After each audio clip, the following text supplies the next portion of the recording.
Au départ, c'était pas une destination que j'imaginais, mais en fait, j'ai une amie qui fait partie de l'association fondamentale, qui est partie plusieurs fois au Bénin et qui nous a parlé de son expérience, et ça m'a donné envie d'y aller et de voir un peu. Olivia m'avait parlé de cette association, vu que c'était une association solidaire, ça me parlait bien aussi de pouvoir participer à ce projet-là. C'est plus sécurisant de partir via une association, quelqu'un qui vous accompagne, plutôt que de partir tout seul dans un lieu complètement inconnu.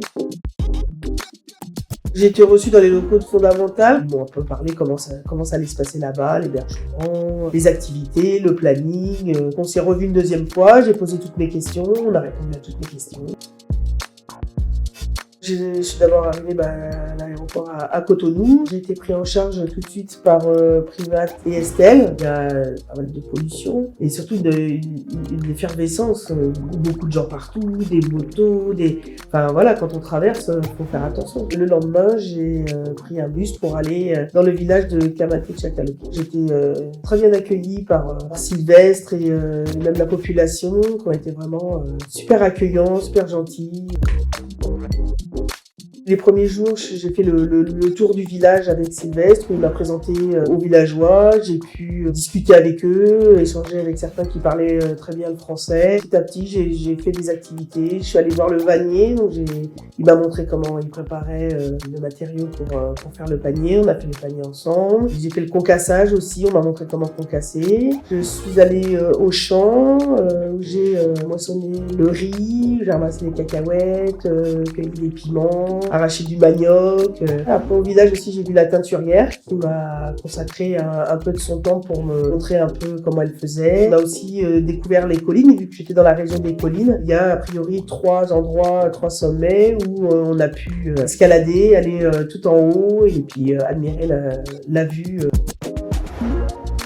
Ils font du feu à l'extérieur, ils mettent la marmite et ils font tout sur le feu dehors. C'était Alice qui s'occupait de faire les repas. Son choix, c'était de me faire découvrir les différentes saveurs et les différents ingrédients qu'ils utilisent au Bénin. Donc j'ai mangé beaucoup de beignets, notamment à la farine de maïs. L'igname pilé, c'est spécifique du Bénin, l'igname pilé. Ils m'ont dit que c'était le plat emblématique du Bénin. J'ai mangé du gombo, des frites d'igname, j'ai mangé du coq, j'ai mangé du poisson, le coq que j'ai dû tuer moi-même. C'était horrible. J'ai aussi mangé des bananes plantains qui étaient un peu caramélisées. Oh là là, c'était un vrai bonheur. De l'ananas entier. Chez nous, tu manges pas à 5. Voilà, donc j'ai goûté vraiment pas mal de choses. Le club de dessin, il y avait 2 soirées par semaine dans la salle du village, une salle où il y a des livres, où ils font toutes leurs activités. J'ai pu échanger avec eux, leur montrer quelques techniques de dessin. Le club de danse, souvent ils faisaient leurs répétitions juste devant la maison où j'étais. Je les voyais, il y avait ceux qui débutaient et puis ceux qui étaient déjà chevronnés et tout. Et c'était incroyable, je pense qu'ils étaient contents de me montrer ce qu'ils savaient faire. J'ai participé un petit peu à leurs activités, notamment le club dessin. Ils vont aussi partager, eux, leur danse. J'ai aussi fait avec eux un atelier maquette, je suis maquettiste. Je leur ai expliqué un petit peu déjà le métier de maquettiste, les différents plans, comment on se servait d'un plan pour fabriquer une maison, avec des décotations pour qu'ils puissent mesurer et découper les fenêtres et les portes. Ils étaient très intéressés et ça leur a plu.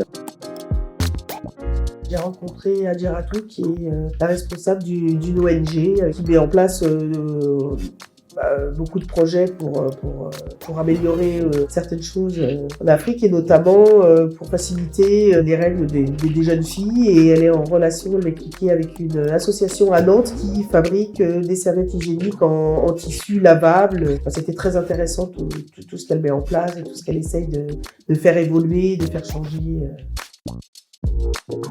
J'ai apprécié son côté paisible, c'était tranquille, c'était calme. Même les gens, les habitants sont calmes. Et des fois, au détour d'une rue, voilà, il y a des enfants qui dansent, ou des gens qui chantent, des gens qui jouent à la wallet. Ce qui manque le plus, moi, depuis que je suis partie de Camaté, c'est vraiment le rapport que j'entretenais avec les habitants, et notamment avec les enfants.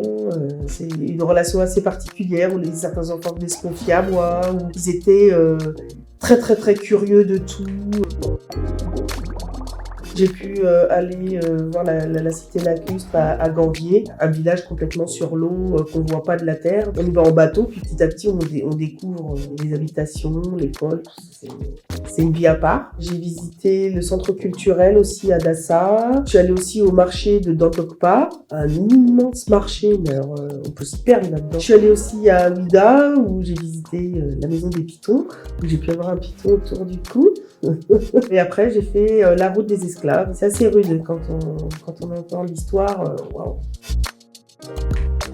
Là-bas au village, ils attendaient qu'une chose, c'est que je revienne, et ils veulent que je revienne pour plus longtemps. Je me suis sentie super bien là-bas, absolument pas en danger. Il y a toujours quelqu'un pour discuter avec vous. Malgré tout, la vie est quand même assez dure, aussi bien pour les adultes et les enfants. Je pense qu'il faut vraiment y aller pour comprendre. Je demande qu'un truc, c'est de pouvoir y retourner et approfondir encore plus toutes les activités auxquelles j'ai pu participer et revoir les gens, parce que c'est surtout en fait ça que je retiens du village. C'est vraiment le rapport humain qui a été vraiment très important pour moi dans ce voyage. Le rapport humain que j'ai eu dans aucun autre pays.